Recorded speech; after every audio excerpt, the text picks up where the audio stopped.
After a crazy month, the crew is back together. This week, the guys get into the last living blockbuster, why athletes can't catch a break, philosophy becoming real life, and the problem with having a live mascot. All that and more this week on Just Press Play. How many losing seasons does Tom Brady have to have before you can fire him? Well, he's got to have one. He's about to win the MVP. Yeah, but I'm just saying, like, it's not an unnecessary roughness. It was a completely necessary roughness. I mean, that's a good point. The man rushed for 170 yards is what he got credit for, but he walked and ran a total of like 300 yards. Give the man a ride. Good God. as soon as it came out of my face, I knew how dumb that was.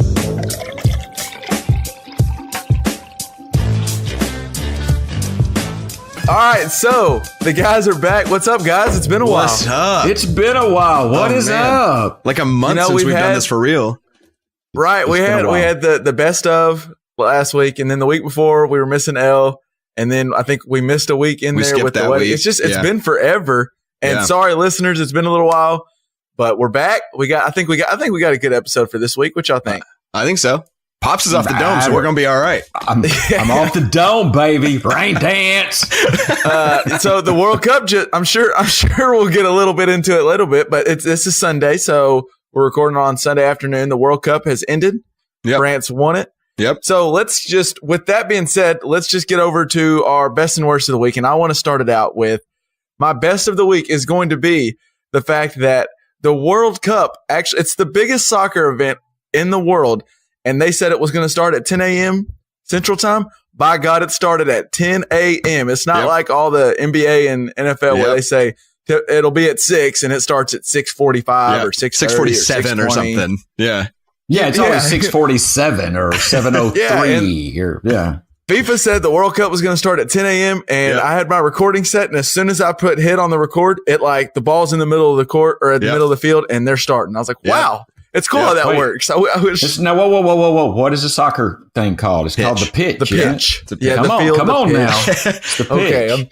Well, then let's quit calling it soccer and let's get into football. No. Soccer's the name for it. Soccer's the name for it. Yeah, I think we got to stick with soccer. Football is football. Soccer is soccer. Football, like soccer is the original name for it. Well, it was called football, but there was association football and rugby football. So association got taken to soccer. I was going to say I will defer to LJ as the soccer aficionado, but then again, we deferred to him for hockey, and John clearly told us that was not smart. Well, British people. I don't know. I question what LJ says. British people who are the inventors of the game, they'll tell you it's called football, but they called it soccer up until recently when Americans started calling it soccer. And then they're like, okay, never mind. We got to come up with a new name because those idiot Americans have caught on to us. Yeah, it's kind of like kids like on Facebook until like they get their parents' friend request and they're like, all right, we're moving on to Instagram. It's all right. Time to go to Instagram. Yeah. No doubt. I know. I'm about to have to make the shift from Twitter because Dad's on Twitter every now and then now. So I don't know. No, I'm kidding. For real? No, I'm just kidding. Anyway, so with that being said, Dad, what do you got for your best of the week? Well, I mean, okay, I don't even have a worst. So can I have like two or three best? There we go. That's I like it. Let's go. Fire it off. Okay. So my best. I knew he was going to have more than one best. It's just at least he's taking out worst time. I had a really good weekend. So shut up, so I can tell it. Shut up. So Friday night, I got to hang out with Tammy, play a little golf. Chill out. Got my butt kicked by her, but anyway, we had a good time. Saturday, I woke up. I went to my last board meeting that I have to attend, which was for the river. Cool. For the river. Yeah. I'm glad I was on the board, but I'm ready to be just a member. Yeah. Then I got to drive up with Malcolm Gladwell to Fort Smith. Yeah. I got this little man crush on Gladwell. Was Malcolm Gladwell riding shotgun with you, or his podcast? It felt like he was just right there shotgun with me. With notes, and he's just talking to you. Man, we were talking, me and Malcolm. And then, so I got to hang with my boys up in Northwest Arkansas and hang with my boy that's on the left of the screen here. Yeah. Your favorite single son. Got back today. Yeah, my favorite single son. And then I got to ride back today with my boy Bob, who I hadn't got to hang with in a while and sure enjoyed visiting him. And I got home safe. You know what I'm saying? So it's just been okay. Here's the best that's kind of funny. LJ, you'll get tickled about this. All right. So all day long, we're talking about. We played golf this morning, and Kevin rode with us, and he didn't want to know what happened in the World Cup. Sure. Can I tell this? Yeah, go ahead. Okay.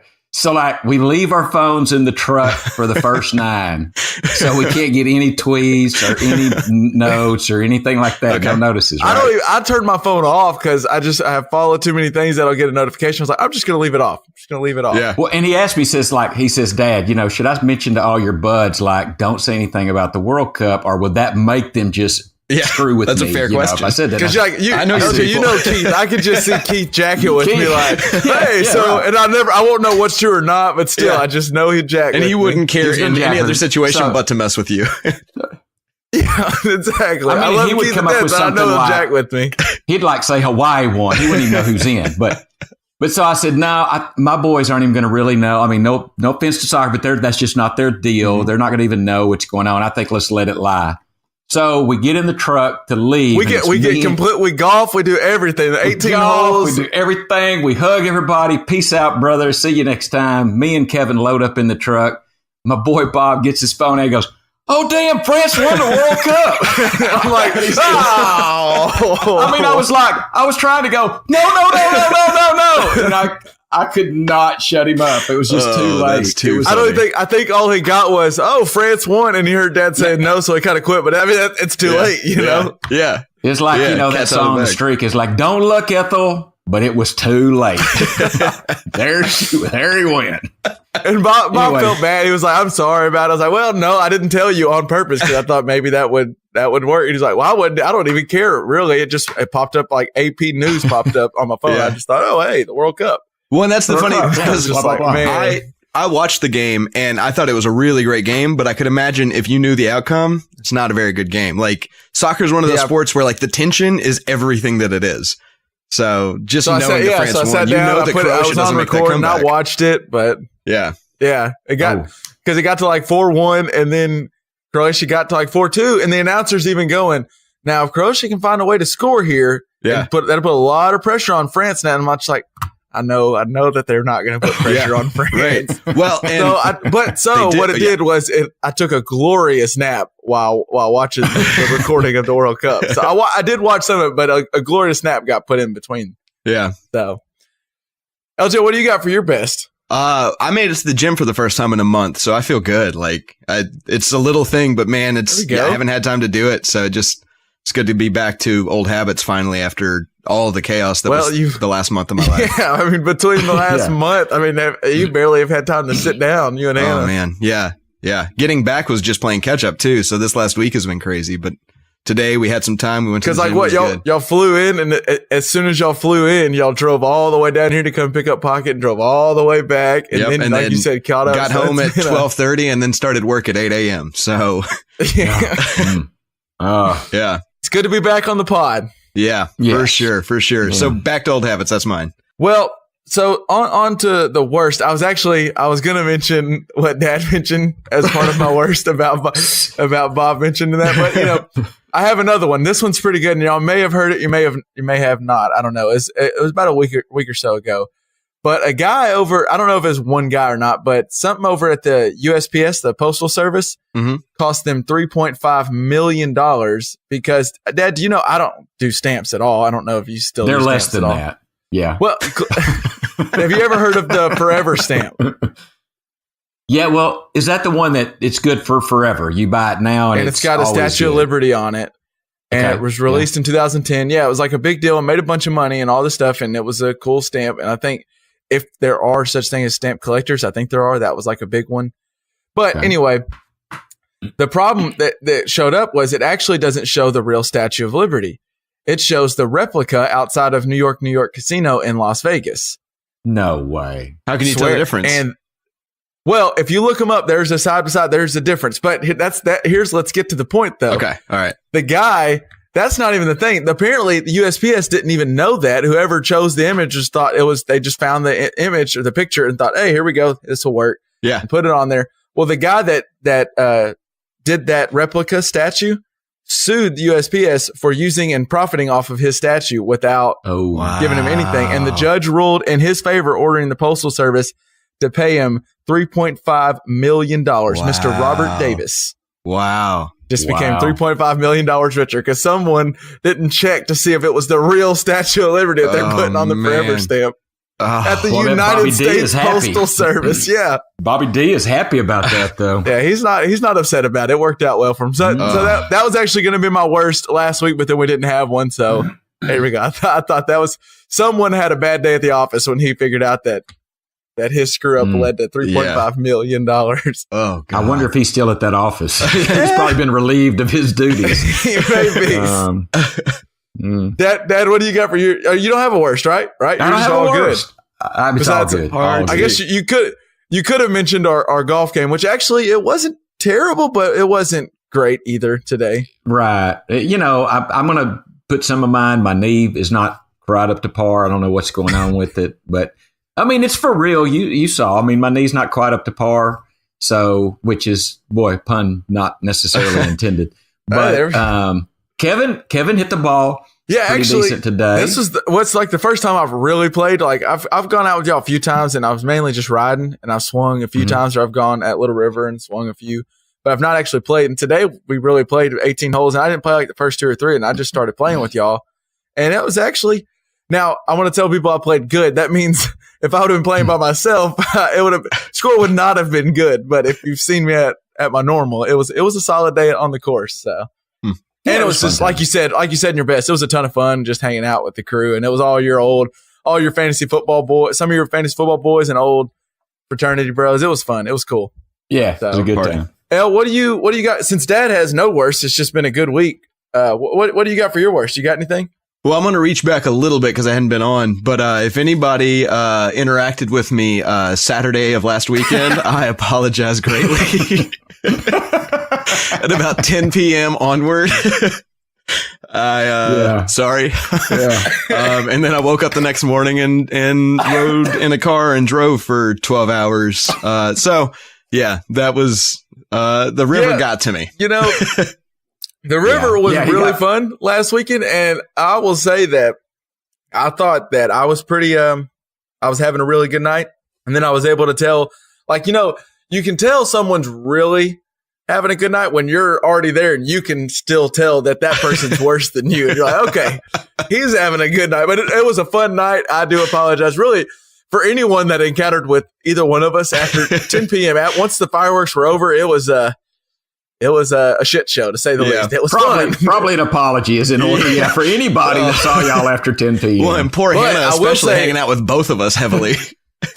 Speaking of Hannah, though, for what could have been a best was the sandwich that she made me about 10:30. I don't know if my inebriation had anything to do with how good it tasted, but my God, it was one of the best sandwiches I've ever had. Oh, she can make a sandwich. I'm saying, like, she threw down. All right, so let's go over to, we haven't done it in a while, guys, but y'all want to do some layups? I got some topics to hit. Let's hit some layups. Let's jump on a few. So I want to start us out with one of them is, I don't know if y'all realize this, but I don't know if y'all realize any were remaining, but after today, there will be just one Blockbuster remaining in the United States, which it blows my mind for two reasons. Like kind of, as I prefaced, there's one left. Yeah, I didn't realize Blockbuster was still a thing. But two, it's kind of hit me in my feels a little bit, because there was something too on Friday night. You didn't have anything to do, just go to a Blockbuster, even if you weren't going to buy anything, just go peruse through and just look at all the different rentals and think about what you might get. You could spend 30 minutes in a Blockbuster. What are y'all's thoughts on that? I never did Blockbuster, but I do have like fond memories of like Movie Gallery and stuff, and it's just the end of an era for them to be disappearing like this. So so there's three total before. There's three right now, I guess, as of Sunday evening. There's two in Alaska, and both of those are now. They said they're closing once they close tonight. They're closing for good, and they'll do like a liquidation. I think it's called a liquidation sale or whatever. Yeah. And kind of the reason people thought that the ones in Alaska lasted as long as they did is because it's dark there a long time, so there's not as much to do outside. And then apparently internet prices are higher, so and probably slower for streaming wise. Yeah, so that was kind of how they created that. But the one left, the lone one remaining, is in Edmond, Oregon. I don't know how long that sucker stays open, but it is, as you said, it is bringing back end of an era, really. And I bet, speaking of this, I bet Mom's thinking, when she thinks back to Movie Gallery, she thinks of all the games that I rented and never turned in on time. She paid too many late fees for Movie Gallery. I'm sorry, Mom. I'm sorry. When's the last time either one of y'all watched a DVD? I've got Space Jam. I'll throw it on every now and again. Really? Okay. Yeah, every now and again. You have a couple of copies of Space Jam, I think, don't you? I do. I have one in the car just ready to go at any time.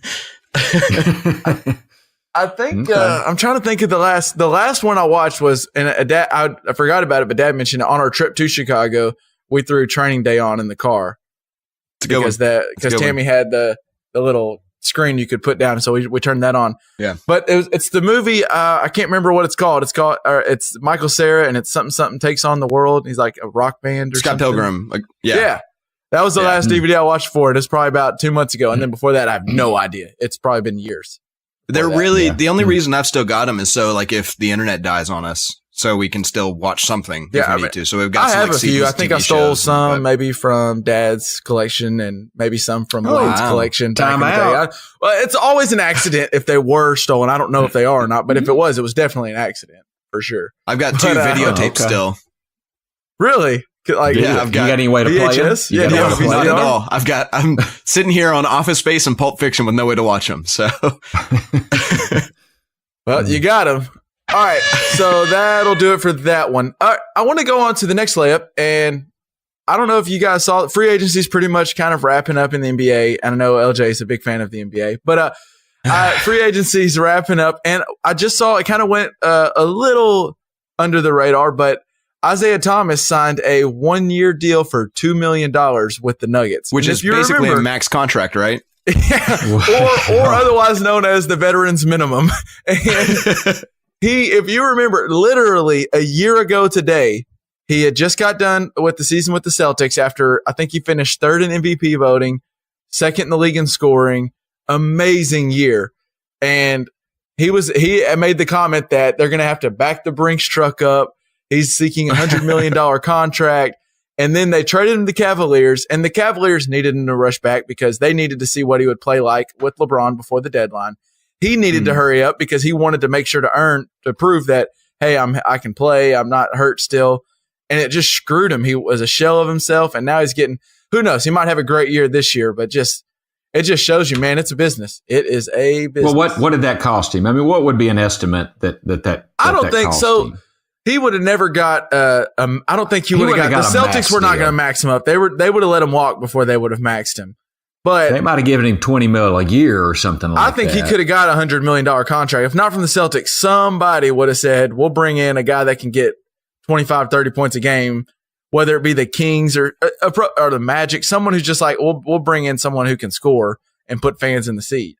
And now he's 1 year, $2 million, which he is going back to play with one of his old coaches. So that's kind of cool. But yeah, it cost him, I would say, at least $90 million. And what he should have done is when he got traded, which Danny Ainge, it worked out very well for Boston. I mean, they have Kyrie Irving, who I would say is probably a better basketball player to me than Isaiah Thomas. But I think you and everybody else would say. But anyway, he probably should have just waited and came back when he was healthy and been himself. But the worst part was in that Celtics run, apparently he should have got shut down earlier when his hip got hurt in the first place. And he told doctors he would play through it because he wanted to play in the playoffs, even though they were going up against the Cavaliers and they didn't have a shot. He just wanted to play with his guys. He didn't want to sit with his boys or his team. And then the Celtics just like that, just ship him away. And it just shows you sometimes we'll take the side of the owners over the players. I don't understand why we ever, as a fan, would ever take the side of the bajillionaires instead of these athletes. Get your money while you can, because don't take Dan Gilbert's side or these bajillion dollar owners. But I don't know, just kind of sad. Tough deal. Moving on to baseball. I don't know if you saw this, LJ. Tim Tebow is going to be an Eastern League All-Star participant in the AA. So he made it. Did not see that. Yeah. I thought it was cool. Just because I don't know. I don't remember how long ago it was when he tried to make the jump over to baseball, but A lot of people just were like, I think NBC Sports said that it's an insult. It's an insult to real baseball players. Washington Post called it a publicity stunt. Personally, I didn't think there was any way.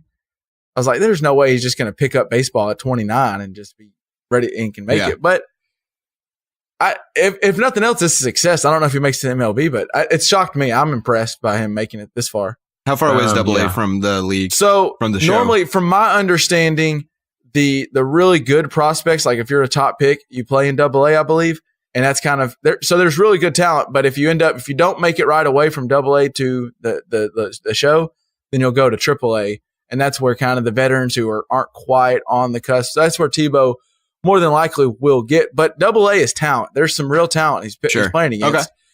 And does he actually deserve the spot? Do you know? Is that like? I looked up. I mean, like batting That's average. Probably a fair question. Yeah. Okay. I looked up in the Eastern League, like his home runs. He's, I think, ranked 9th. He was ranked like 8th in OPS, and his batting average is 269, which isn't bad. It's not crazy, but yeah. So I don't know for sure. There may be more deserving people, and it may be just it could have. I think he is deserving, but maybe there could be a nod of, well, let's get Tim Tebow in the All-Star game because that will put more seats in there, which is it definitely will. I mean, he's probably the biggest name in AA baseball as far as like public recognition is. Well, but let me say, as far as I can tell, Tebow has just quietly went about his work, trying to be a better baseball player. He's trying to live his life, do his thing, and I'm still rooting for the guy. I mean, I hope he does well in the All-Star game, and I'm glad to see him in it. I hope he deserved to get there. That's a fair question. Yeah. Well, but I've never been a huge fan of his, but also I've never felt like the circus that follows him is his fault. It's ESPN's fault. It's our fault. You know, he just does his job. It's what he does. So he just does his thing. Yeah. Yeah. I get what you're consistent. He's done it from then. I mean, he's been consistently Tim Tebow from day one. So it's really why he didn't get a job, I think, in the NFL is what you're saying, is he didn't get a job after, I think, the Patriots were his last one or maybe the Eagles. But it's just, if you're going to bring him on as a backup quarterback or maybe a package for the red zone, just the circus that comes along with bringing Tim Tebow, it's not worth the one snap you may use him in a season.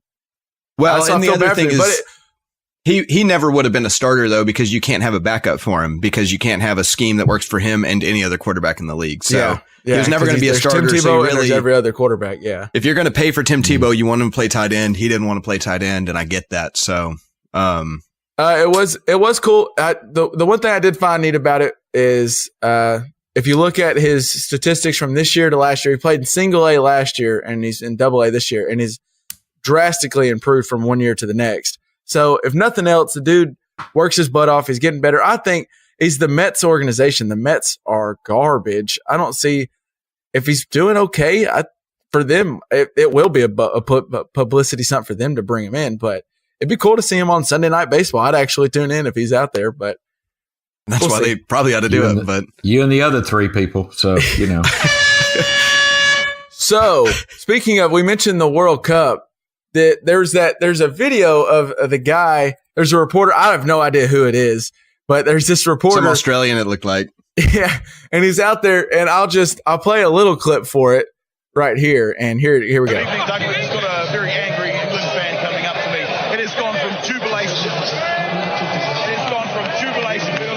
It went to frustration to enter. So I'll stop right there. For anyone at home that might not realize what happened there, in the middle, as he says, he goes, there are a lot of angry England fans around me. An England fan comes up with a full beer, and you guys saw it, just throws it in his face. I mean, completely throws it. And then the dude pauses, wipes off his face. The guy pauses. I think it was right between the 2 jubilations, wasn't it? Yeah. Between the 2 jubilations. He's like, wipe his face. It goes right back. And we'll post the video on our show notes for anyone to watch. But yeah, as Dad said, I'll play it one more time for you. But when you hear the jubilation, the first time he pauses, the pause is like LJ said. It's him wiping a full beer off his face. Here, I'll just let it go for you. Good evening, Douglas. It's got a very angry England fan coming up to me. It has gone from jubilation. Beer in the face. It's gone from jubilation.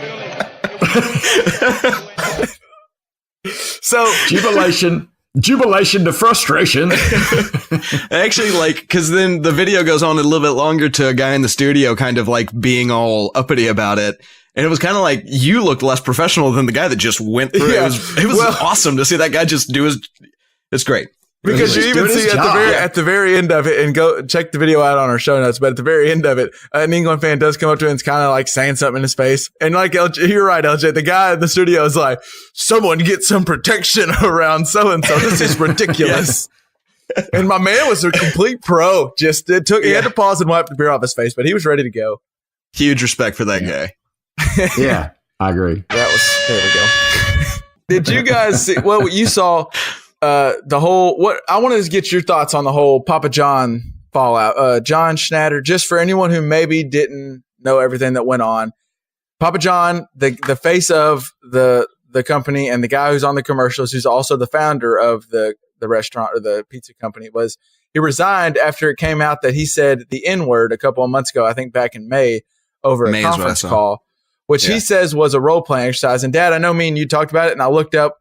The Forbes magazine reported what was actually done, and Schnatter used the racial slur while offering a defense of his critical remarks about the NFL, arguing that KFC founder Colonel Harlan Sanders had called black people the N-word. He didn't use the N-word, but called black people blank without facing public criticism.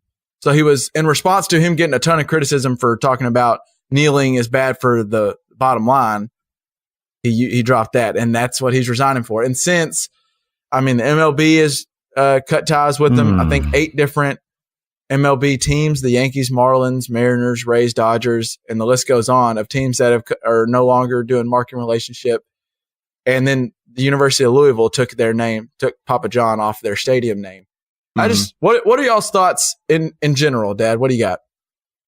Well, I actually know a friend of mine has been in contact with Papa John. Really? And okay, sources. Yes, I got you. Inside scoop. So, do you remember and he was in? I'll tell you where he met him. He met him in Jerry Jones's box at a Dallas Cowboys football game, and he was making a little joke about, "Hey, can you give me that free code for a pizza?" And just kind of laughing, and Papa John just treated him like dirt. Really? He was by all accounts that I can tell, I think Papa John is kind of a dick. I'm just saying. Everything I've seen too. That's everything I've seen. I think he's kind of a dick. Well, for what you just said, the way he used the word was inappropriate completely. I do want to say this. I don't know that there's ever a right time to use that word, but I'm a 53-year-old white man, and I wonder if can I use that word ever? And in fact, here's my question. Do I have to be, what's that guy, Tricky Dick or whatever, that wants to be, not R. Kelly, but the other guy, Chris Brown, Tricky Dick or Little Dick. Little Dicky. Little Dicky. You remember? It's like, what does Richard Nixon have to do with this? No. Can a show name be Tricky Dick? I'm just saying. No, what I'm asking is, if I'm singing along to Nelly or Tupac, if I'm singing the lyrics, can I use the N-word then? Is that allowed if I'm singing the lyrics to a rapper's song that I like? Can I use the word then? Can I use the word?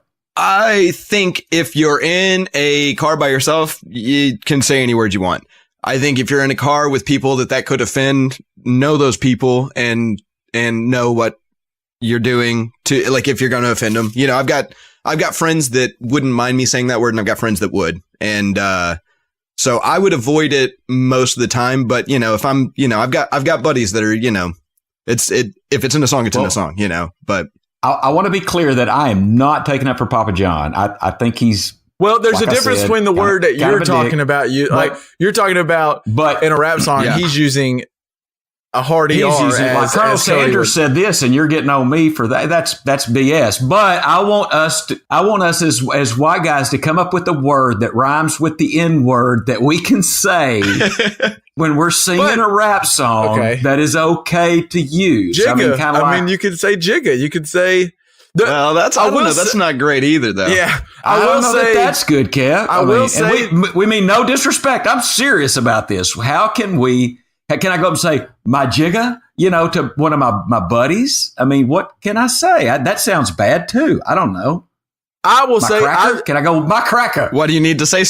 What do you need to? Just Why do you need to greet your buddies that way? My boy. You just say different things. My dog. Yeah, there's a million words you could use that are. Well, all I will good, say but- this. So I'm not going to act like I've never have or never will use that word. Sometimes when, like Dad's saying, like one of my buddies will call up and I'll answer the phone and it's joking and stuff.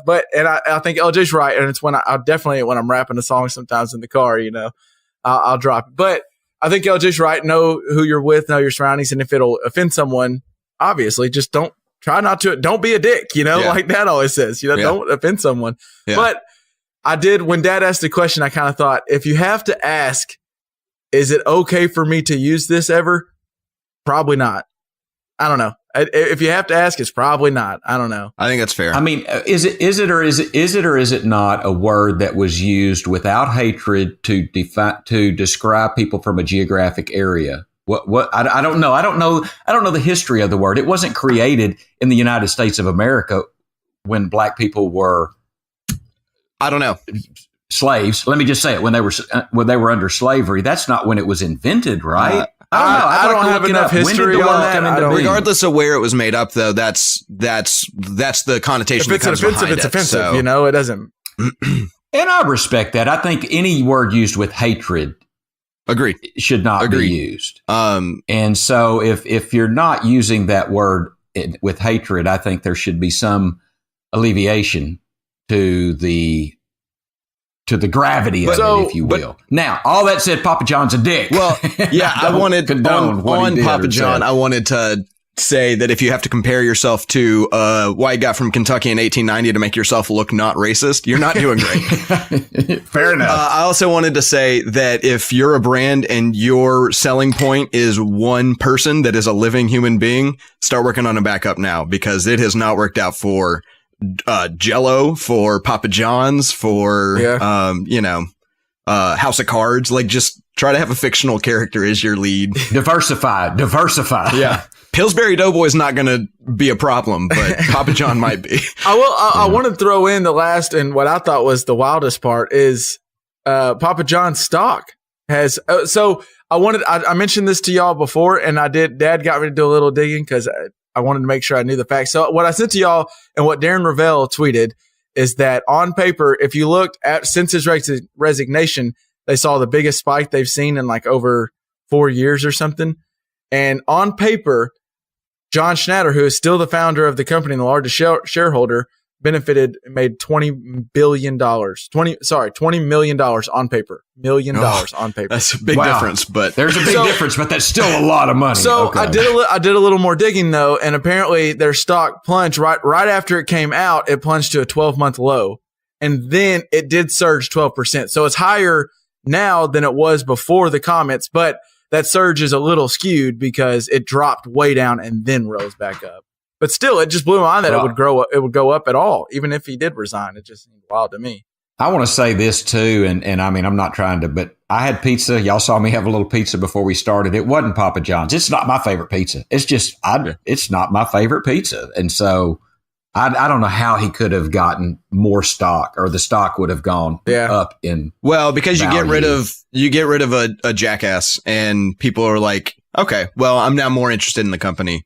And then, so are you saying the people that were most offended by his use of that word might have been responsible for the increase in the stock price? Yeah, I am. I saying they reacted and got rid of a jackass or an asshole. So they got rid of a jackass, but he benefited from it. That's what that's you still. I don't know. Like if you're on the side of social justice, then you want to support a company getting rid of somebody that is against social justice, but that doesn't always mean that it works out capitalistically in the way that you would want it to. So, I don't know. I've got a lot to say about Papa John's, but we don't have enough time on it. Did y'all see it? Kind of went without notice, but DeMarco Murray at 30 years old retired after 7 seasons. He kind of just ho-hum. He got on NFL Live and broke the news on set. It was just like, I didn't see it. I only knew about it because you told me. It was definitely under the radar. It was just wow. I do have to say wow to that. I I mean, so Wow. he was he was cut by the Titans this offseason after serving as their lead back for 2 seasons. And I get it. They have Derrick Henry, who showed that he's, if not as good, close to it, and has the potential to be better. And he's on a rookie deal, way cheaper. Yeah. But just in 2016, he was the AFC's leading rusher with over almost 1,300 yards on the Titans. And a year before, or 2 years before that, he was the leading rusher in the NFL on the Cowboys and an MVP candidate. It's just wild how it shows why Le'Veon Bell wants to go ahead and get his 4-year, $100 million contract, because it takes 2 years and they'll find a Kareem Hunt or an Alvin Kamara or Derrick Henry and you're cut. Running backs are a young man's game for sure. Right, no doubt. And so when they get the opportunity to make that big contract, they're almost too old to make the big contract. Well, that's what me and Dad were talking about. If you're like Ezekiel Elliott, he comes in on that rookie deal, he gets 4 years on the rookie deal, and then he's like 26. You need to cash out right then, because at 26 on, all it takes is one injury, and now you're a close to 30-year-old back any year after that. Like Le'Veon Bell right now, he's I think 27. Tears ACL, all of a sudden you're like, whoa, he's closer to 30 than he is 20, and we can just go. Can I ask a question? Yeah, of course. Yeah. So when Ezekiel Elliott, Zeke, I'm going to just say Zeke so we know we're talking about it. It's easy. It's one syllable. When Zeke came in the league, could he have signed a 2-year contract? Rookie, it's a rookie wage scale. They are like, your pick has 4 years. But I know, but he could have said, I want 2 years at the rate, whatever. No, it's just, he can't do that. It's a lot. I think 4-year deal. I think what you can do is you cannot take the deal, but that's not going to, the next year you'll be in the draft again or whatever, or the team will have the rights to that contract. Like, well, I'm just you can saying, either take the deal or not. There's no in between. I don't like renegotiation of contracts while you're in a contract, but I can understand a running back, especially because of the lifespan of a running back, saying, give me a 2-year deal. Let me prove myself. And then give me my 4, then give me the big deal. Yeah. While I'm 24 and that's now. Why and I got as fans, it makes no sense when a guy or like a Cam Chancellor holds out because he wants to get a bigger contract, and we're like, oh my gosh, you need to get in there, you need to play for your team. Well, Cam Chancellor just took a shot, money grubbing, and he hurt his neck, and he retired this offseason at 30 years old because he took a shot to the neck. And you're like, and we're going to be mad that he held out, and we're going to take the bill. He used to be too. Yeah, and we're going to take the billionaire side. No, like go cash out, Zeke. If you want to hold out right now, I would probably say you should get your money while you can. Yeah. I must say I'm in agreement with you guys on that. I understand why an NFL player might want to renegotiate his contract, because there is a limited amount of time that you can perform at that level. Unless you're a quarterback, you need to get paid as soon as you can. You need to get paid. Well, maybe even if you're a quarterback, you never know. Yeah. The other thing is that your contract is at will for the owner's side, so it should be at will for the player side too. I mean, if they want to cut you, they can cut you and suffer almost no penalty for it. I mean, there's a little bit of a salary cap penalty, and that's it. Yeah, but it's not bad. If they can just get rid of you with no issue, it's not guaranteed contracts in the NFL. That's what you're saying. I think. I mean, if that was the way that they wanted to go, then that's the way that they should go. But instead, it's unfairly stacked against the players. Yeah. Well, and it's funny it's funny how it kind of worked out, and I'll touch on this real quick. But the NFL went to the rookie wage scale. This like you're saying, Dad, how it's a 4-year deal. When Zeke comes in, you didn't used to be that way. If you remember, I think Sam Bradford was the last one that cashed out on the last big one, $70 million, and then Cam Newton came in and just had to take the 4-year deal, whatever they get. Which I will say, I'm not. Bradford might have the most dollars per yards of any player. I know. I think there's like a stat out there. Just the stat of how much he's made in his career is unbelievable, and I'm like, go get your money, man. I understand, but They went to this new deal, and I will say, like Cam Newton, I say a poor guy had to take 4 years, like $28 million. He's still doing fine, but just they went to this and they thought this will be better for the players, because they can all, like the veterans thought it'd be better for them, because instead of giving Sam Bradford, who's unproven, all this money, or Jamarcus Russell, who got a ton of money, we're going to allocate it to the veterans. But what it's done instead is now it makes it to where, why keep a veteran offensive lineman when I can go draft a guy in the second round who's on my deal for 4 years on a rookie deal, and it's actually pushed it. It's made it to where there's no reason to keep these 30, like DeMarco Murray, because I can go draft a running back every offseason and one of them sticks, and they're 4 years cheaper. So you know what just occurred to me? What's that? Is who probably were the players that pushed the rookie wage scale? Probably the veterans. Oh, 100%. Because they said, let's pay the veterans. Yeah, 100%. Let's pay. And who's it hurting now? The veterans. It's hurting everybody, veterans. but But the veterans especially. But the veterans said, pay me when I've proven myself and then give me the money. Yeah. Don't give me the money when I'm a rookie But and it I also haven't proven. It hurt Zeke pretty badly. He could be rolling in it right now if there was You're right, standardized scale. It hurts everyone. It was, but revisionist history. It hurts everyone. It would be interesting to really go into the details, but yes, it was the veterans who went to the collective bargaining agreement and were like, "This is what we're standing on the table for. This is what we want." Because there's no point to pay these rookies all this money until they've proven it. Once they've proven it, you know who it helps? Give them all the money. The owners. It helps the billionaire owners. The damn billionaire. It helps that the always owners. does. Yep. And I think at the time they were not a fan of it. And people like Bill Belichick realized there's no reason in keeping these huge veteran contracts. Let's just keep drafting. If we hit on one, we get them for 4 years. Trade them trade Jimmy Garoppolo. I think billionaires tend to be better negotiators than athletes because athletes are trained in playing a sport. So I swear I hadn't thought about that till right now, but that is exactly what happened. It benefited the owners. Yeah. And it was the veteran players that were the proponents of this. And that's what's funny is the guys beating the drum for it are guys like Kevin Wahi, who's old NFL players who are in it for the best of players, no doubt about it. But it's just you're in a room going against Jerry Jones, who this is how he made you made your living by being the best center in the NFL. Jerry Jones has made his living by being the best at the table doing these negotiations. So it's almost always a loss for the players. And in this case, they sat back and said, no, we can't do this. No, okay. Fine. If you're going to pull our leg. Oh, that's what all collective bargaining agreements are, is the owners having all of the chips and then saying, okay, if we have to give you something, we'll give you that one thing you want that's actually going to benefit us more than anybody else. You just made the whole point that who's got all the chips? The guy with the money. Oh.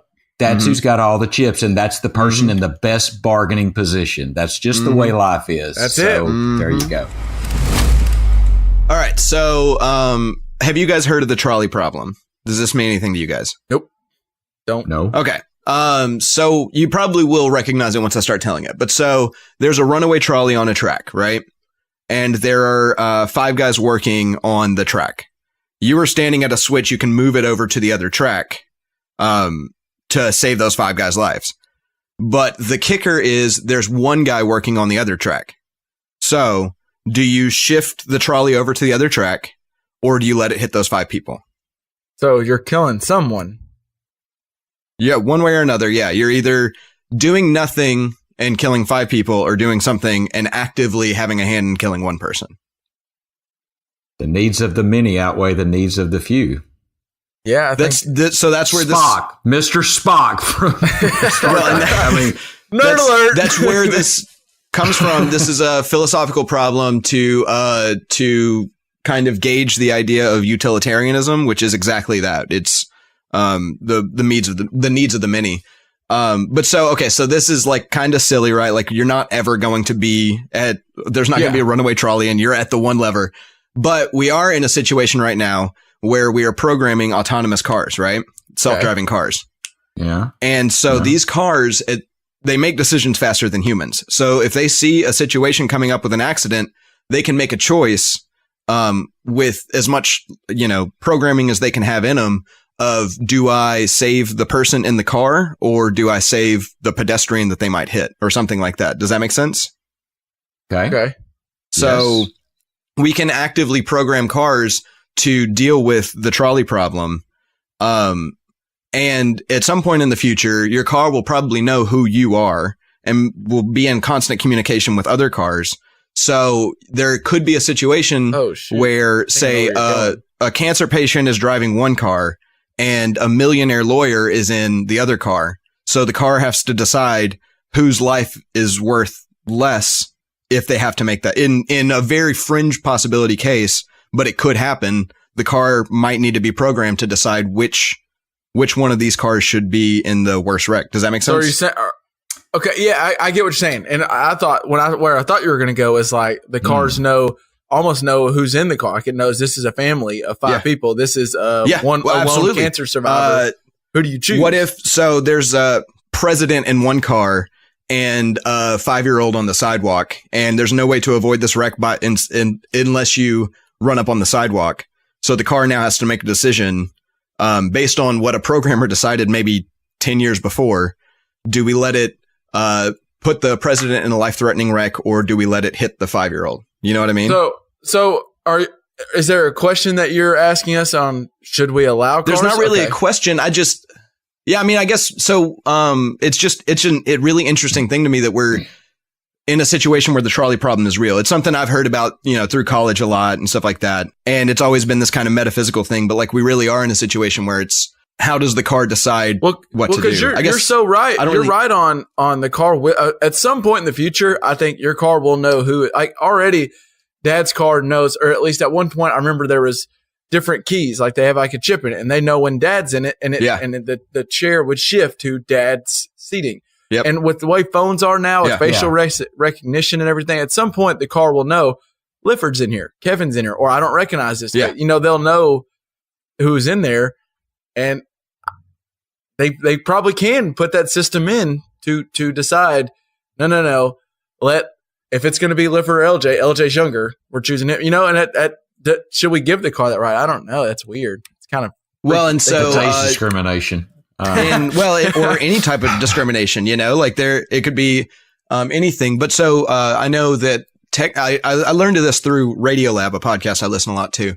And one of the things that I believe I remember off of that is that in Germany, you're not allowed to make decisions based on which human life could be taken in your programming of your self-driving car. It's against the law to even code that. I guess the question is, do you think that's the right move? Personally, that's where I'm leaning. That's kind of where I'm leaning. That's where I would be leaning, because I think to decide which human life should continue is playing God. And that's I think that there's no human. I guess what LJ's saying is there's no human playing God. It's a machine. It's an automated system. But a human still programmed it to play God. I don't know. I think a lot of power in the programming. The self-driving car that I'm driving should try to take care of my car mostly at all costs. I think that's where I would lean. Protect the driver. Should take care of you. Period. Protect the occupants of the car. I would think that would be should be its prime programming. It's just interesting that is like that, like the trolley car, like you're saying, that was just a thing. And it's kind of a philosophical thought. And like legitimately at some point we'll cross a bridge where I think we kind of have to decide, do we want this? That's wild. That's an interesting question, LJ. Real quick, what are y'all's thoughts on, like, would y'all, if you had all the money and there was a legitimate self-driving car, are you cool with that? Would you own one? Or are you in every way? Yes. You would? Yes. How come? Why wouldn't you? Give me a reason why you wouldn't.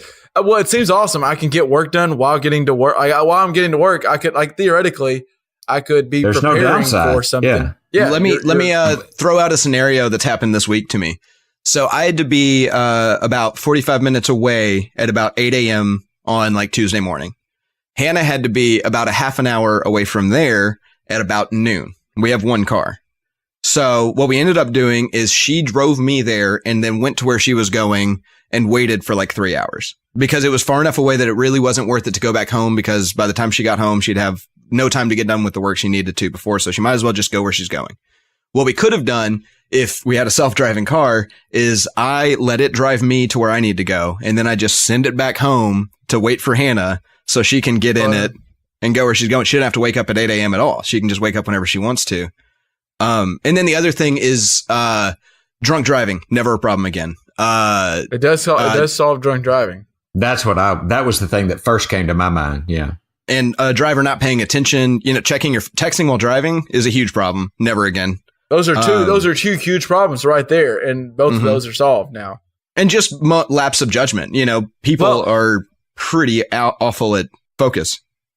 Let me say, but if that car would have dropped you off and come back unoccupied, I do think the programming should have said, if I have an unoccupied car, protect pedestrians or everybody else. I agree. I absolutely. You know what I'm saying? The car has to be occupied for its. Yeah. The machine's replaceable. So protect human life at all cost. Mm-hmm. Yeah. With the self-driving cars now, it would make it safer if there were a wreck. All cars can communicate and go, let's all now, like instantly in our navigation, we're going this way. We're turning. We're going to go around this wreck. So the police officers, the ambulance, the fire trucks, whatever, we can get that all situated instead of, like the other day I pull up and there's an intersection and it's right in the intersection. The lights are blinking red and no one you don't realize till you get there. And all of a sudden we're all at this intersection and people need to turn around it. And it was just a pain. Well, and If we're all self-driving and all connected, then the car just automatically, the GPS just, we need to make a turn. We need to go there. Well, like you said, lets the paramedics get to this place they need to get to. So we don't all, it's like a wreck on the interstate. We don't all take the same alternate route maybe, and we end up making that longer. We all, like it navigates, it's just one big connected They're on system. a big wide network. Yeah. And then you also, with that in mind, never have to worry about traffic jams because, they'll take care of themselves in any situation. And you also don't even need stoplights. So the cars will know, like if I drive through this intersection at 25 miles an hour, I will avoid every single car also driving through this intersection because they're aware of me and I'm aware of them. Like it would be able to work out this complex math. And then so your drive time in downtown Chicago is cut in half immediately. That is why. I mean, I think at some point it's inevitable, right? It's coming at some point, some form of self-driving cars. The biggest knock people have is if an autonomous car has an accident, who do you blame? I think is kind of the so if I'm behind the wheel, theoretically, whose insurance pays for that? Yeah, is that so? Like if you've got say a Tesla, and it has an accident and maybe kills a person or wrecks a car or something like that, something where generally someone's going to have to pay some damages. It's not your fault. You didn't have an accident. It had an accident. So is it Elon Musk's fault or is it whoever programmed that line of code? Is Elon Musk going to have a hell of a lot of insurance paid? I mean, because he might have to. That's kind of the question. Or does it fall on the owner of the car still for some reason? Like just to make life more consistent, maybe. I don't know. Like who catches the blame there? Programming is not infallible. I mean, it's still humans doing the programming and the coding. Yeah. So, you talking about cars going, we don't need red lights anymore because they know that I've got time. That can be infallible or that can be fallible. It can be fallible. But I don't know. That's not nearly as fallible as humans. You're right. You're probably like right now, there have been self-driving cars for the last, I think 5 or 6 years. And I think there's been a total of 4 wrecks and 3 of them have to do with the other drivers on the road and not the autonomous car or something along those lines. Like Google Maps cars have been in 3 wrecks and all 3 of them have been with other cars, one of which while it was parked. The only other one that I know of is a Tesla did have an accident, but it's not self-driving. It was, it's a different situation than self-driving. So I will, and I think LJ was fixing to hit on it before I cut him off, but a second ago that I will miss driving if this ever becomes a thing. It'll be super convenient, and there will be a lot of times where I'm glad I have it, and I'm able to make the drive from Texarkana to Fort Smith and also work on something I really need to work on, or LJ can drive or sleep or whatever. Or him and Hannah could sleep on their trip from here to Chicago and not be, it make it which LJ needed, by the way. So I will miss that. I will miss that there is something therapeutic at times about drive just behind the wheel, just you in the road. What I would love is if you have essentially most of the roads are driverless roads where driving your car on it is illegal because that just causes more problems. But then you have these sort of like Route 66 and maybe some special roads and then country roads you're allowed to drive. You got on. The shuffle at Texarkana. You can drive on the shuffle, but you can't drive on Richmond or something. Yeah, that's kind of the system that I think would be really effective is you could still get out and drive if you wanted to, and your car would probably still be able to do so. But, if you're getting on I-94 in Chicago, you have autopilot on or you're getting pulled over or something like that, I think that'd be a good system. I think there's some kinks in it, but I do think I'm with y'all. I think it will happen. And it is wild just going all the way back to how it started. LJ's, that is interesting that the trolley car thing could really be a situation. I wanted to go back with y'all. I wanted to kind of go back. This was the podcast, I believe you and Hannah were out. This was when y'all were on your honeymoon, but Dad brought up a revisionist history of Brian Williams. And right. Can you, Dad, real quick, lay that out for anyone who didn't know of Brian Williams and kind of people I think actually, remember first, can we shout out revisionist history? Just so listeners know to go check that show out. Dad would love to. Dad, give us the rundown. Let me just tell you. So Malcolm Gladwell is, I have bromance. I got some bromance for this guy. He's an amazingly intelligent, clever guy. And revisionist history is where he visits events that occurred historically and tells you a different slant on them and how they really may not have been what you suspected they were and how they've reacted how things have reacted to those events that might not have been intended. So if you haven't checked out Malcolm Gladwell's Revisionist History, I would highly recommend you do. After of course, listening to Just Press Play. Let that be your second download of the day. But so what hooked me in, and it's the name of the pod is Free Brian Williams. Brian Williams was an anchorman on the network, National Network News. I think it was ABC, but it was one of ABC, NBC, CBS. And he told a story about being in a helicopter in Afghanistan. And at some point, the story began. At one point, he was just in a helicopter convoy of which one received fire, and I think may have even been shot down. And there was some they some turmoil. were forced to land after receiving. They were forced to land after taking fire. And as the story evolved in Brian Williams' telling of it, his rendition at the end, story. he was on the helicopter. He took fire. He hit the ground when, in fact, he never was. And so what the premise of this pod is that your memory is not an accurate depiction of the factual events that occurred. And Absolutely. it's amazing. Well, it was cool. What was factual that is? What's it called? Like 9/11. He called it a flashbulb event. 9/11. I'll tell this real quick. So 9/11 is a flashbulb event, and they asked people to not only tell verbally, but write down some of the events where they were, who they were with, what they were doing, etc. when 9/11 happened. A year later, they would ask them the exact same questions, and the answers would change. 2 years later, and then they did it 10 years later, and it got to the point, and then I'll be quiet, but it got to the point where years later, they would say, that is my handwriting, that is my account of the events in my handwriting at the time of the event, but that is absolutely not what happened. Yeah. So how do you reconcile that in your mind? Listen to the pod, please, but it's an amazing analogy of events like that. Mm-hmm. So after listening to the podcast, though, you felt bad for Brian Williams, correct? Personally? I think, as did Malcolm Gladwell. He was like, the title was Free Brian Williams. Give him a break. So your memory is not an actual depiction of events. Forgive the guy. He's a storyteller, and he made the story fantastic by putting himself in the first person. I don't know if the first person, but putting him in the helicopter. In the helicopter that received fire. Yeah.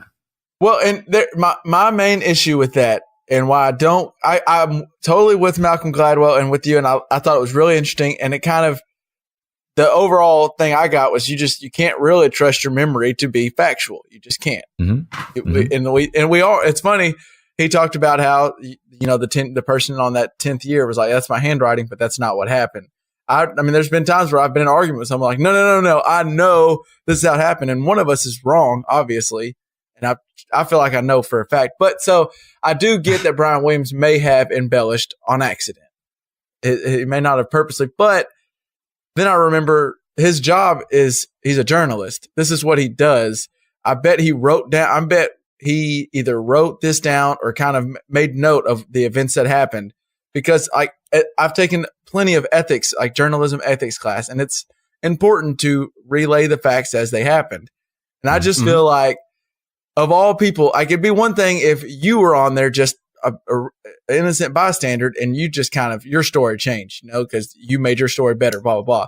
This is what his duty to the public is, to report the facts and be honest. His job.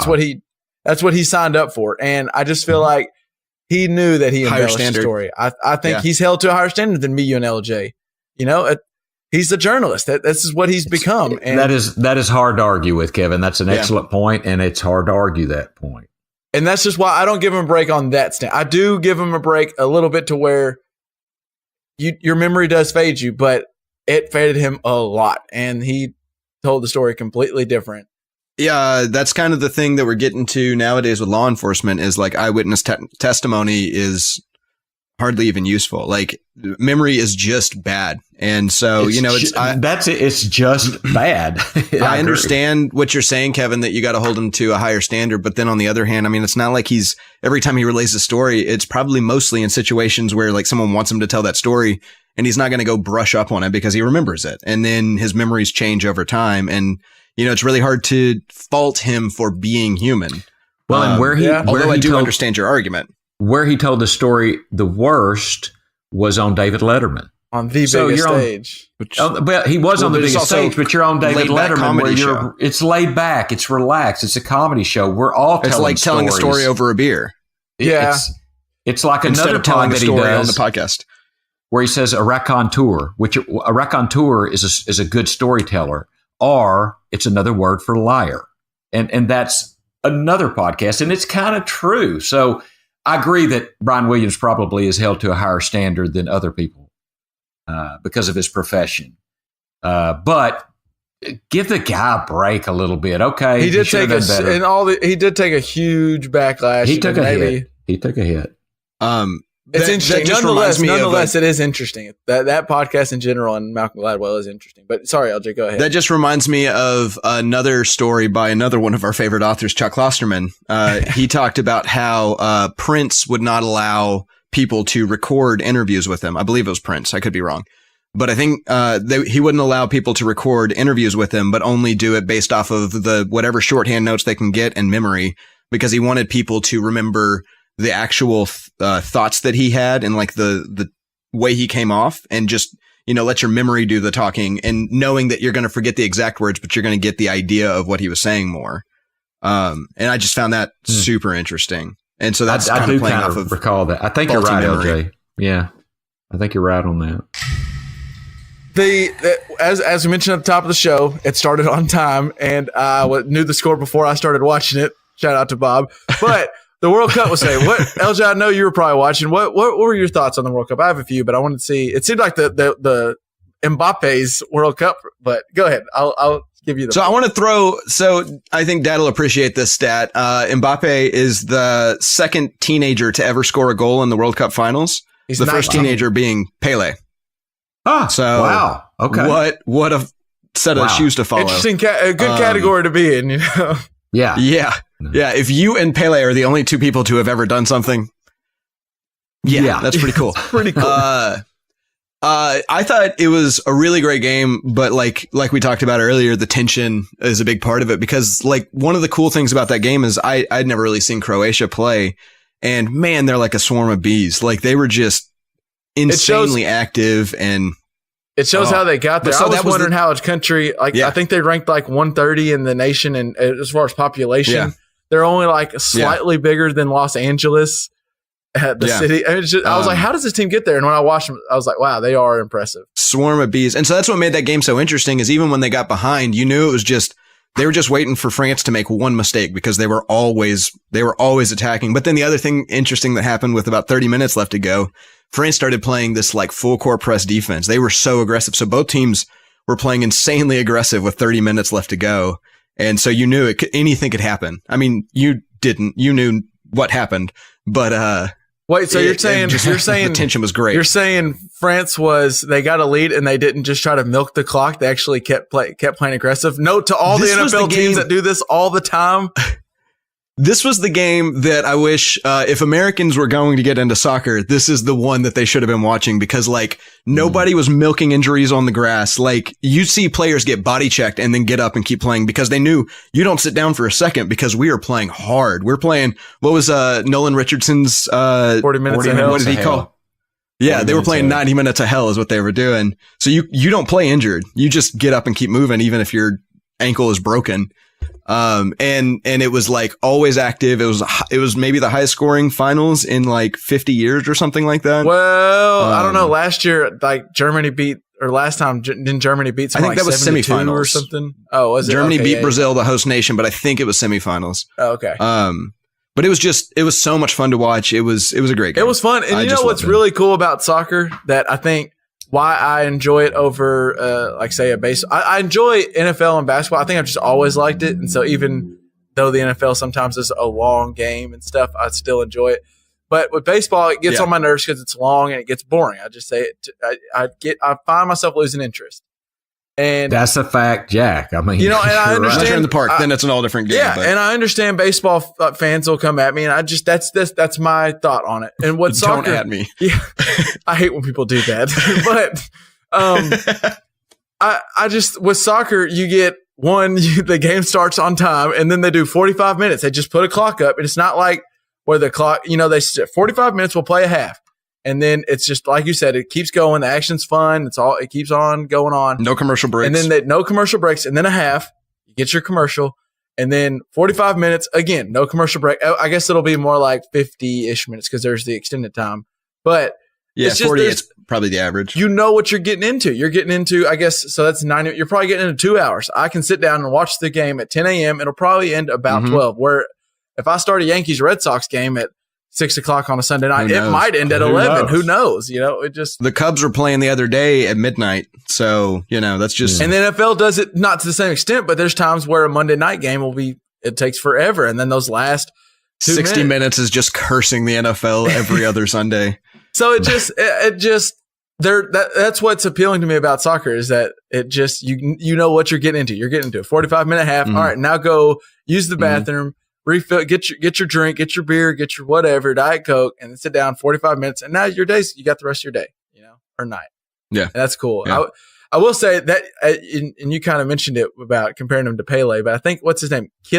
Kylian, or I can't remember his first I've name. only ever heard him called Mbappe. But Mbappe, one, is a cool name, but that dude is the Yeah. future of soccer. Is he not? 19 years old, he was a stud out there. I think, dude, he's like Freddie watch out for that Adu. dude. He's like Freddie Adu was for USA, except for actually already done it. Like he's already been good. Except for playing European football. So, that's Cristiano. Watch out, Messi. Watch out. Is is he coming for the throne. Is he as stunningly attractive as Cristiano? He's Or- a good-looking dude, but he's a young man. He's got some time to he mature. can into grow that look. into I it. will Okay. say with one thing that blows my mind with soccer is I'm not saying these guys aren't athletic and they don't run around like crazy, but the hairstyles in soccer, these guys have like perfect, like I know Ronaldo does, and you've seen his pictures, but all these guys, they either have like these crazy, funky, like long hair with a ponytail or something, or like it's perfectly gelled and styled hair, like perfect.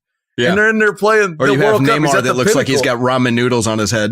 And I'm just like, how are these guys? Which may or may not be a soup. I don't know. But That just blew my mind. These guys have like a perfectly styled hair, and they're all. I think it's a European thing, also a little bit. But this guy's like got, in the second half of the biggest game in the world, and they show a Croatian guy. I'm like, this guy could be going out to the bar and pick up chicks right now. He looks like he's very attractive. His hair is perfect. It just blew my mind.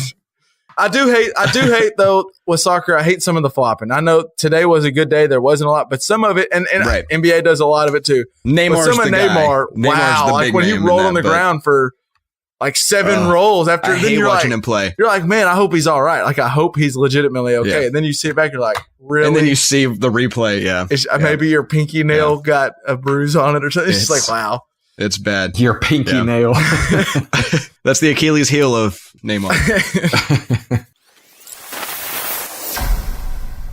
So lately, I've been trying new fruit. One was on purpose, one was on accident. Because I always eat like the same thing. I eat like apples all the time and oranges. Well, the other day I went to the store and I got like this big bag. I thought, man, oranges are a really good price. And these are some big old oranges. They look really good. So I picked up a bag of 3 oranges, peeled it. And when I peeled it, it was like kind of Grapefruit? Well, yes, you're right. But I'm sorry, spoiler alert. Spoiler alert. So I peel it, and it's like a reddish almost color. Like, that's a weird looking orange. Did my orange turn? Did I buy bad oranges? And so naturally, I Googled it, and when I Googled, I think my exact Google was like, "What happens if my orange is red?" And it came back like, you could have a blood orange, which is actually a very ripe orange, and it's really good, and you don't see them a lot at markets, but that's a really good orange. I was like, okay, let's go. And it turned out to be a grapefruit, which does not taste like an orange, and I do not really like a grapefruit. No. Some people do. I don't. love a grapefruit. I'm not a huge fan. It was tart. I was like, oh, what is this? And so I still thought, I don't know what I just ate, but that's a bad orange. That is not good. I threw it away. And the next one, I go to peel it again, and I take another bite and it's red again. I'm like, these oranges are all like this. And I take another bite and I was just like, this ain't an orange. What is this? And I figure out, grapefruits are similar to, I went to the market and I went like up to Walmart, the neighborhood market, and saw it's because I got grapefruits, not oranges. That's why they taste like grapefruits. They don't taste like bad oranges. They taste like good grapefruit. But so that's how my fruit trying experience has started. So then I was like, well, now that I've kind of been forced into this, I do want to try some fruits. And mangoes were really well priced. They were like 58 cents or something at the tin box right up here. And I thought, well, okay, let me try some of these mangoes out. Real quick, for anyone out there that hasn't eaten mangoes, you don't eat them like an apple. You don't eat them with the peel. Cut to Charlie eating the sticker. It's not like painful or anything. Don't do it. So I look up, how do I eat a mango? And apparently you're supposed to at least. Well, for both of you that needed to know that you don't, for both of you that needed to know you don't eat a mango like an apple, I'm glad Kevin told you that. Yeah. So, I cut it open. I cut it open. It told me the thing told me to like cut it open and like cut it in the squares and like put it in a bowl. I couldn't figure out. I couldn't really cut it right. I don't know. I still ate it. I was able to get like a spoon and kind of eat it out. It was pretty good. I enjoyed it, but just note to all you out there, there's a difference between a grapefruit and orange, and don't eat a mango like an apple. And that's all I got for you for today.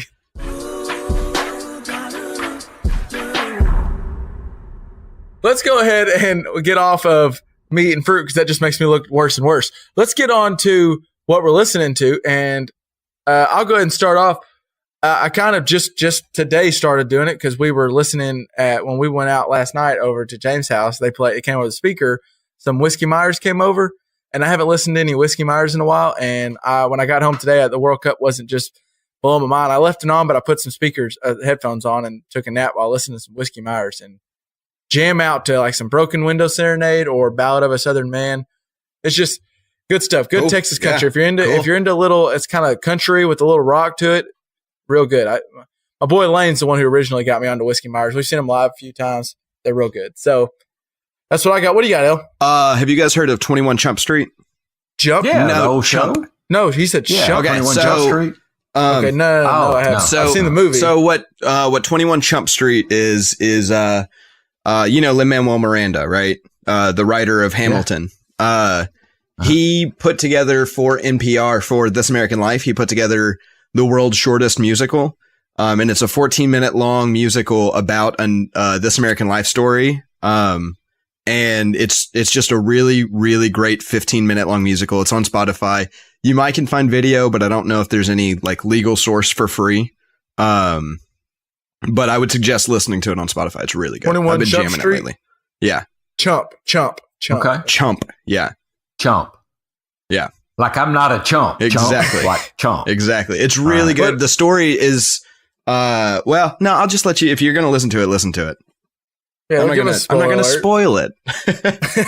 So Lin-Manuel, when he wrote that musical, he used the interview from This American Life, and I think 85% of the lyrics are actually things said in the interview. So he actually took the words said by the people to write the music, and that's how the lyrics got made up. So That's cool. Hey, so what do you listen to, Chump? What you got, Dad?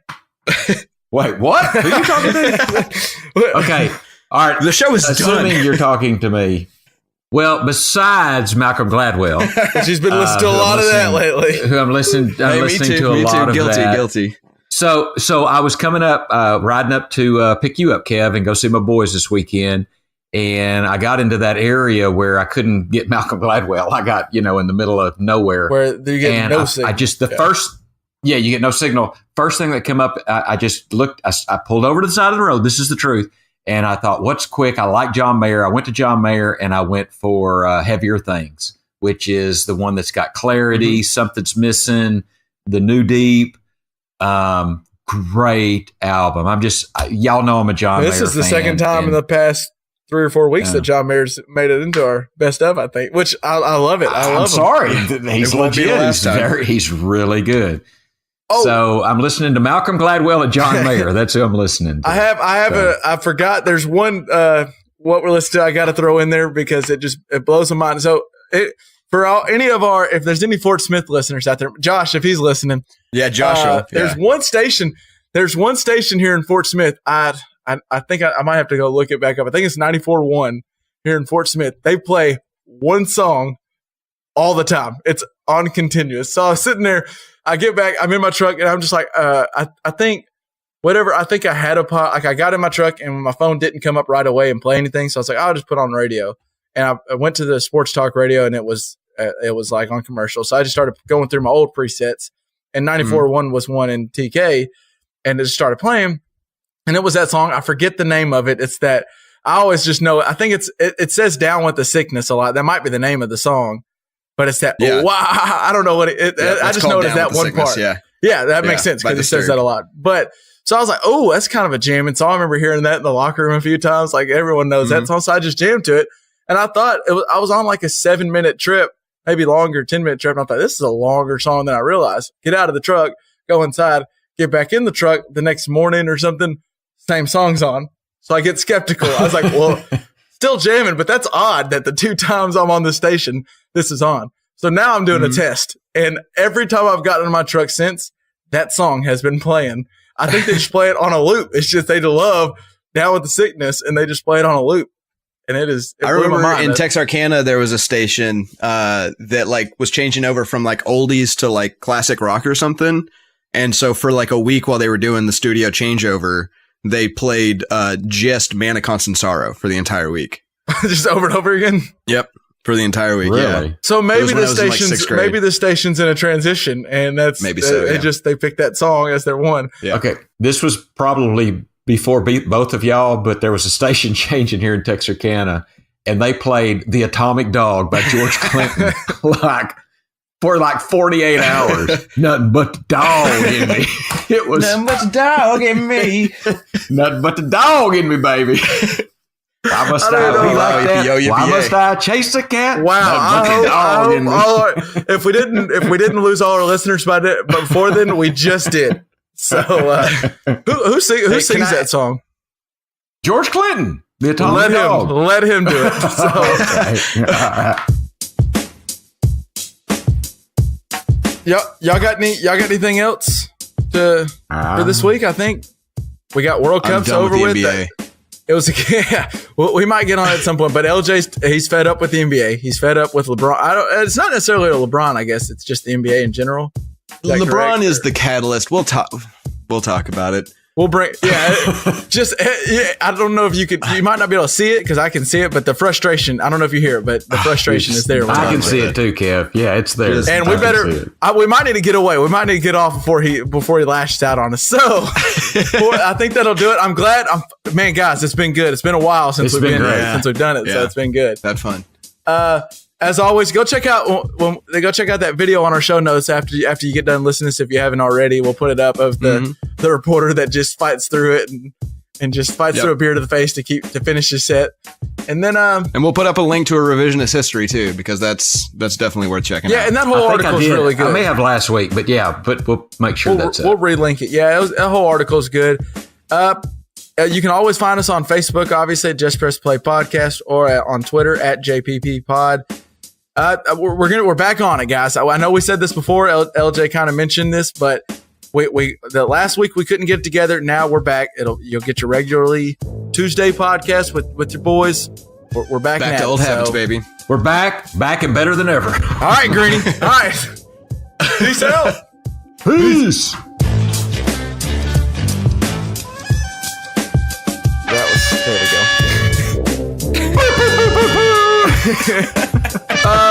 Good Lord, how many times did I click it? I can't make it stop. I can't make it stop hitting it. Okay. Worst of the week. No, I clicked it too many times. Yeah, new worst of the week. So, anyway, I had to rebound like this reporter. So, let's see if we can keep going like professionals.